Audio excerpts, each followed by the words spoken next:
मान्यवर हाइकोर्ट को निर्देश को अवमानना करने प्रतिवाद रे आमरण अनशन 2011 मसीह शिक्षा सहायक नियुक्ति दरखास्त आह्वान कर भद्रक जिलापाल तरफ विज्ञप्ति प्रकाश पाइथिला। प्लस टू रे 2 थर पास करी नियुक्ति पाइथिबा शिक्षा सहायक विरोध में बहु मेधावी आशायी शिक्षा सहायक प्रार्थी उच्चतम न्यायालय को द्वारस्थ होइथिले। एही मामला उच्च न्यायालय रे मामला चलीथिबा बेले भद्रक शिक्षा विभाग सेमानकु शर्तमूलक भावे नियुक्ति देइथिले।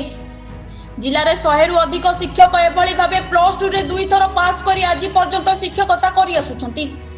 एमानक मध्यरु केतेक शिक्षक शिक्षयित्री सीआरसीसी भली गुरुत्वपूर्ण पदवी रे मध्य नियुक्ति पाइछंती। चंचकता करी नियुक्ति पाइथिबा शिक्षा सहायकଙ୍କୁ मेधा तालिकारु बाद देई आशायी शिक्षा सहायक मानकर नाम पुनर्बार मेधा तालिका रे प्रकाश पाई गत मार्च मास 28 तारिख रे मान्यवर उच्च न्यायालय भद्रक जिलापाल एवं जिला शिक्षाधिकारी को निर्देश देइथिले। एही नियुक्ति प्रक्रिया गत 28/7/2024 मध्य शेष करने मान्यवर कोर्ट आदेश देइथिले मध्य ए पर्यंत जिला शिक्षा विभाग कौनसी कार्यानुष्ठान ग्रहण न करी चुप बसी रही। हाइकोर्ट को यही निर्देश को पालन करने आशायी प्रार्थी माने बारंबार जिलापाल कार्यालय आगे धारणा देवा पर आज पुणी थोड़े जिलापाल कार्यालय आगे न्याय पाइबा पर्यंत धारणा बसिए बोली कहिसंती आशायी शिक्षक। आम जिलापाल कार्यालय एथि अनशन बसु दीर्घ दिन है ये आमरण अनशन चली आज पर्यंत कौन आमको न्याय मिलूना।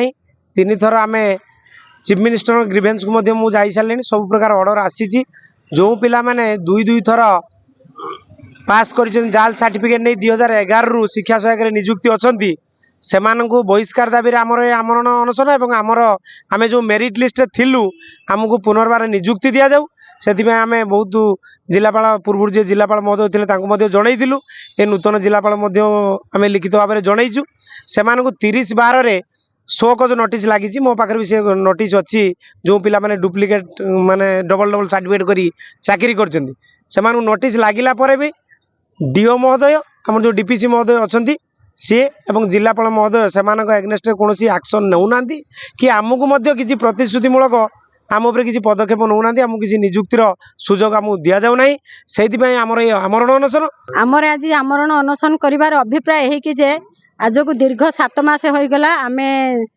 अनशन बसीचु 2011 रे मेरिट लिस्ट रे स्थान पाई सुधा आमको नियुक्ति मेलारू बहिष्कार कर दिगला।